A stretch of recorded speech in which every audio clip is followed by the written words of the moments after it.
मम्मा बहुत रोती थी, लेकिन अब जो टाइम आया है, आप यकीन जाने वही लोग आके फिर मुझे बुलाते हैं, कहते हैं आप हमारे पास आएँ, आप तो हमारी बच्ची हैं, हमारी बच्ची ने हमारे ख़ानदान का नाम रोशन किया। तो ये ख़ानदान उस टाइम कहाँ जाता है जब वो बच्ची एक बच्ची स्टेप लेती है, उसको पीछे से सपोर्ट नहीं आएगा, वो उस टाइम जिस सिचुएशन में होती है ना, वो कभी भूलती नहीं है। अस्सलाम वालेकुम। पॉडकास्ट विद बाबर राजा में आज एक खूबसूरत मेहमान हमारे साथ हैं, Bano Bhatt mix martial arts की बहुत बड़ी खिलाड़ी हैं और पाकिस्तान के अंदर लड़कियों में ख़ास तौर पे जो रुझान आ रहा है वो इनकी वजह से, उसमें इनका बड़ा कंट्रीब्यूशन है। हम इनके साथ गपशप भी मारेंगे और सारी जो भी चीज़ों से ये गुजर रही हैं उसके बारे में भी इनसे पूछेंगे। बानो, अस्सलाम वालेकुम। वालेकुम अस्सलाम सर। बानो, कैसी हैं आप? थोड़ा सा आप अपने बारे में इंट्रोडक्शन दें, हमारे वो लोग जो पाकिस्तानी जो आपको नहीं जानते, ताकि उनको पता चले कि आप क्या करती हैं। मिक्स मार्शल आर्ट्स का बताएं क्या है, और कुछ अपने बारे में बताएं, स्टार्ट कैसे हुआ। अस्सलाम वालेकुम, मेरा नाम बानो भट्ट है। मैं पाकिस्तान की एमेचर एमएमए फ़ाइटर हूँ और अभी तक पाकिस्तान में अनडिफीटेड हूँ।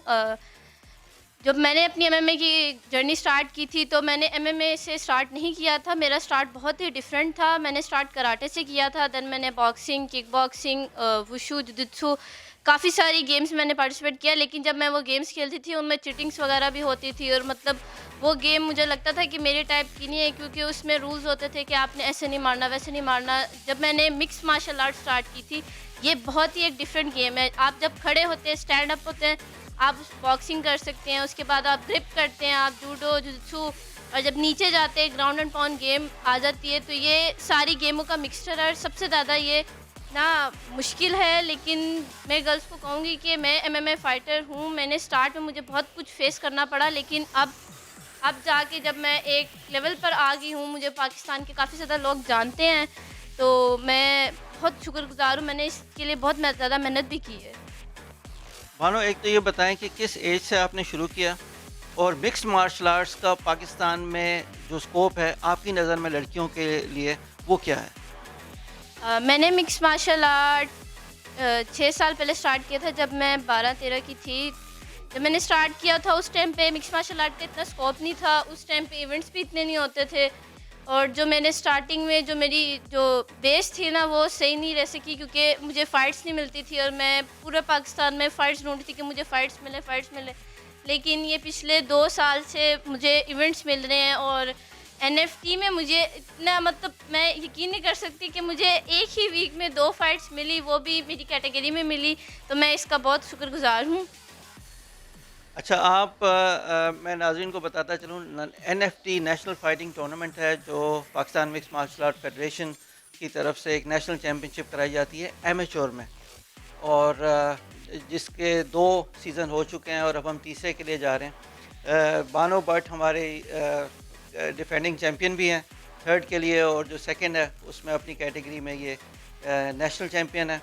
और बानो, इसके लिए हम आपको मुबारकबाद देते हैं। आप मुझे ये बताइए कि जो एनएफटी का प्लेटफॉर्म है उससे क्या फ़र्क पड़ा है जनरली। आप क्योंकि काफ़ी प्लेयर्स को जानती भी हैं, जनरली जो फाइटर्स हैं, जो प्लेयर्स हैं, वो इसके बारे में क्या सोचते हैं और ये कितना ज़रूरी था। एनएफटी के बारे में मैं यही कहना चाहूँगी, क्योंकि एनएफटी पहले बॉयज़ का था, एनएफटी 1 जो हुआ था। 2 में सर बाबर जो थी गर्ल्स लेके आए हैं, तो मुझे मतलब ना ये थोड़ा बहुत डिफरेंट था। लेकिन एनएफटी हुआ, हमें पता चला, ट्रायल्स हुए, हमने इवेंट खेला, और ये इवेंट हमारे जो एमेचर है करियर उसके लिए बहुत ज़रूरी है, क्योंकि हमें पाकिस्तान में ही आपस में फाइट्स मिलेंगी, हम लड़ेंगे, पॉलिश होते जाएंगे और हमारी गेम और अच्छी होती जाएगी। जब हमने इंटरनेशनल प्लेटफॉर्म पर जाना है तो हम तैयार होंगे, हमें पता होगा कि हमने ये आपस में फेस किया, हमें इतना लड़ा कि एक्सपीरियंस हो जाता है, और फिर जब हम इंटरनेशनल प्लेटफॉर्म पर जाएंगे तो फिर हम अच्छा परफॉर्म करेंगे। आपने पाकिस्तान को रिप्रेजेंट किया सर्बिया में जाके, हमारे जो चैम्पियंस थे उनको चांस मिला आईएमएमएफ में, international mix martial arts federation में जाके खेलने का। वहाँ के बारे में थोड़ा इन्वायरमेंट का बताइए, क्या क्या चीज़ें फ़ेस की, क्या क्या चीज़ें और हो सकती थी, और क्या क्या चीज़ों की कमी रही। हम सर्बिया गए थे आईएमएफ वर्ल्ड चैम्पियनशिप 2022 के लिए। जब हम वहाँ पे गए हैं तो बहुत सी कुछ ऐसी चीज़ें थी जो हमें फ़ेस करनी पड़ी जिसका अंदाज़ा नहीं था, कि मेरा तो फर्स्ट टाइम था, मेरा इंटरनेशनल एक्सपीरियंस था। मैं वहाँ पर गई, मैंने देखा कि प्लेटफ़ॉर्म है, क्या-क्या चीज़ें कैसे अरेंज हो रही हैं। पूरी दुनिया के 63 आई गेस शायद हो कंट्रीज़ आई हों, और वहाँ पे अलग-अलग फ़ाइटर्स थे। कुछ बहुत अच्छे फ़ाइटर्स भी थे और कुछ ऐसे थे अब जो फ़ाइटर्स थे मेजर करियर के, जो अब UFC 1FC में चले गए हैं। तो मुश्किलात काफ़ी वहाँ पर पेश भी आई, क्योंकि मैं वहाँ पे खुद खेली थी, मेरी फ़ाइट थी, मैंने लॉस कर दी। उसका रीज़न ये था कि मतलब पीछे जो बैक स्पॉट होता है, अब जैसे जो MMA में सारे लोग हैं वो जानते हैं कि मैं मेरे कोच के बगैर ये मेरी फ़र्स्ट फ़ाइट थी, और मेरे साथ मेरे कोच नहीं थे, मैं वैसा परफ़ॉर्म नहीं कर सकी जैसा मुझे करना चाहिए था। बस क्या कहते हैं, जब आप पीछे आप फाइट कर रहे होते हैं केज में, अब वो एक ऐसा प्लेटफॉर्म था जिसके ऊपर बहुत प्रेशर होता है। मतलब हमारे पास वो लोग नहीं होते जो पीछे, हमारे पाकिस्तान के लोग नहीं जो सपोर्ट कर रहे होते हैं, और वहाँ पे सब लोग अलग होते हैं ना। आप रिंग में खड़े हैं और आपके पीछे आपके बैक पे 6 साल से वो सहारा ना हो जो हो, तो आपके लिए काफ़ी मुश्किल होता है। नाज़रीन, इसको मिक्स मार्शल आर्ट्स की टर्म में कॉर्नर कहते हैं। कॉर्नर पे जो फाइटर है उसका अपना कोच होता है, और मिक्स मार्शल आर्ट्स में इसकी इजाज़त होती है कि वो कॉर्नर मैन जो है वो अपने फाइटर को टिप्स दे सके फ़ाइट के दौरान। तो जब टेक्निकली एक अपना इनको फ़ाइट का जो अपना कोच ही ना मिले, तो फाइटर जो है अपने आप को बिल्कुल लेफ़्ट अलोन समझता है, और फिर इतने बड़े प्लेटफॉर्म में अपने कोच के बगैर जाना, ये एक लेकिन ये है कि बदकिस्मती है, पाकिस्तान में फ़ंड्स की कमी है, और जो लोग लेके गए उन्होंने इस चीज़ का सोचा नहीं। मुझे ये बताएं बानो, क्या क्या मुश्किलात हुई एज़ अ गर्ल? शुरू में बचपन में आपको फैमिली सपोर्ट कैसी रही? और अपने कोच के बारे में थोड़ा-सा बताएँ जिन्होंने आपको माशाल्लाह यहाँ तक पहुँचाया। उस्ताद की इज़्ज़त जो है वो सबसे ऊपर होती है। तो थोड़ा बहुत इसके और क्या-क्या चैलेंजेस फ़ेस किए आपने शुरू से अभी तक? जब मेरा मिक्स मार्शल आर्ट, तो बात की बात है, जब मैंने ये सर के पास ट्रेनिंग करना स्टार्ट की थी, तो मैं एज अ सेल्फ डिफेंस के लिए आई थी, क्योंकि मेरे साथ एक इंसिडेंट पेश हुआ था। तो जब मैं सर के पास गई थी तो मैंने कराटे से स्टार्ट किया था। मेरे लिए बहुत मुश्किल था, क्योंकि मेरी पूरे मतलब फैमिली में मैं पहली लड़की थी, और जब मैं सर के पास गेम करने आई थी तो उस टाइम पे कोई भी लड़की नहीं होती थी। तो जब मैं गेम करने जाती थी, इवन बहुत से मेरे रिलेटिव हैं वो कहते थे लड़कों के साथ करती है गेम, ये ऐसी है, ये वैसी है, लड़कों के साथ है, ये वहाँ पे ख़राब है, ऐसे है, ऐसे नहीं, लड़कियों को गेम नहीं करना चाहिए। मैंने उनकी बातें बहुत सुनी 2-3 साल तक। मैं बहुत बहुत लकी हूँ कि मेरे पेरेंट्स ने मुझे सपोर्ट किया, और बाद में कुछ ऐसे मसले भी आए कि मतलब मेरे पेरेंट्स जो थे ना, उन्होंने मुझे ना क्लब जाना बंद मेरा करवा दी, क्योंकि उस टाइम पे फ़ीस अफोर्ड नहीं हम कर सकते थे, और बाकी सारी चीज़ें भी तो आपको पता है एमएमए के लिए आपको क्या-क्या चाहिए होता है। तो मैं 1-2 दिन तक नहीं जिम गई, फिर सर ने मेरी मम्मा को कॉल किया, घर आए, उनसे रीज़न पूछा, तो मेरी मम्मा मतलब ना उस टाइम पे बताते-बताते रोने लगी कि मुझे शौक़ है, मेरी बच्ची में भी टैलेंट है, लेकिन हम इसको ऐसे सपोर्ट नहीं कर सकते। तो सर ने कहा कोई मसला नहीं है, आप बच्ची को भेजें, बच्ची मेरी बच्ची, बस आपने भेजना है, तो ये आपने सोचना है, आगे जाके फिर आपने रोकना नहीं है। तो उससे फिर मुझे काफ़ी मतलब मोटिवेशन मिली कि मतलब उस टाइम जो मेरी वो एज थी 12-13 साल की, उसमें मतलब सर ने मुझे सिखाया दुनिया में कैसे रहना है, स्पोर्ट्स के आपको क्या होना चाहिए, कैसे इंसान बनना है। सबसे पहले एक अच्छा इंसान बनना आपके लिए ज़रूरी है, अपने बड़ों की इज़्ज़त करना। फिर मैंने जब गेम स्टार्टिंग करना शुरू की, मैं क्लब जाती थी, वहाँ पे गेम करती थी, सर होते थे, तो कुछ लोग इवन हमारे अपने जिम में भी कुछ लोग होते थे जो बहुत बातें करते थे, बहुत पीछे।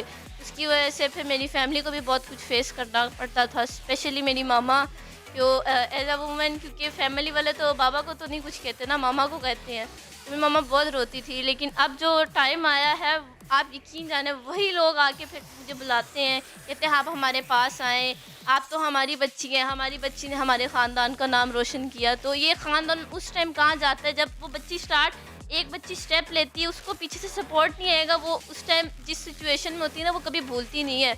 और इवन अगर मेरे ख़ानदान वाले भी ये पॉडकास्ट देखें तो मुझे कोई मसला नहीं है, मैं किसी से डरती नहीं, क्योंकि मेरे पेरेंट्स मेरे साथ हैं सर। बानो भट्ट किसी से नहीं डरती भाई, सब सुन लें, और बानो भट्ट इंशाल्लाह किसी से डरेगी भी नहीं। और ऐसी कितनी बानो भट्ट्स हैं पाकिस्तान में जो किसी ना किसी मजबूरी की वजह से अपने ख्वाबों को, अपने ड्रीम्स को आगे लेके नहीं चल सकी। तो फैमिली सपोर्ट हमारी बच्चियों के लिए बहुत ज़्यादा ज़रूरी है। सारे पेरेंट्स जो सुन रहे हैं, मार्शल आर्ट्स डिसिप्लिन लेके आता है। मार्शल आर्ट्स आपके अंदर बहुत सारी ऐसी चीज़ें लेके आता है कि आपकी ज़िंदगी में उसको और मैं बड़ा बार-बार कहता हूँ कि मार्शल आर्ट्स आपको हारना सिखाता है ज़िंदगी में।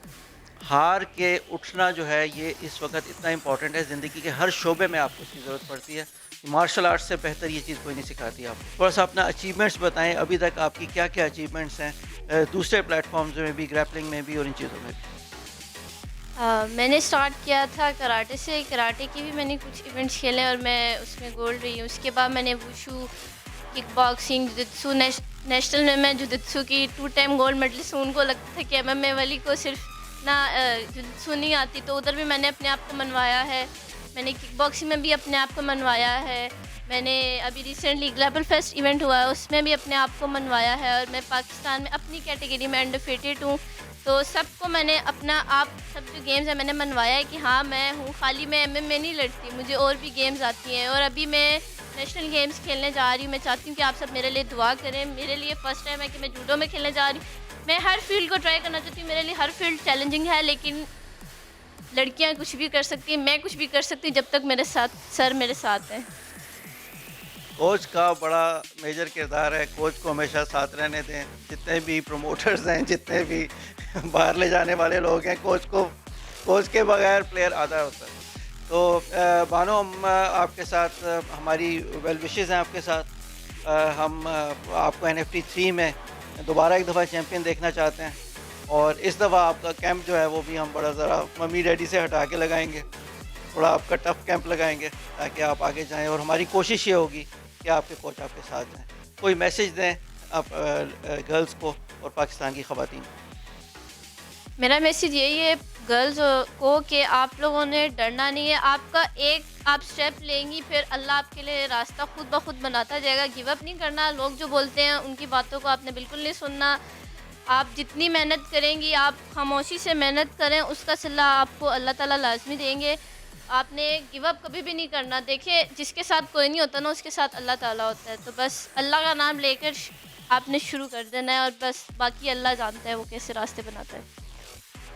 अल्लाह का नाम लें और शुरू करें।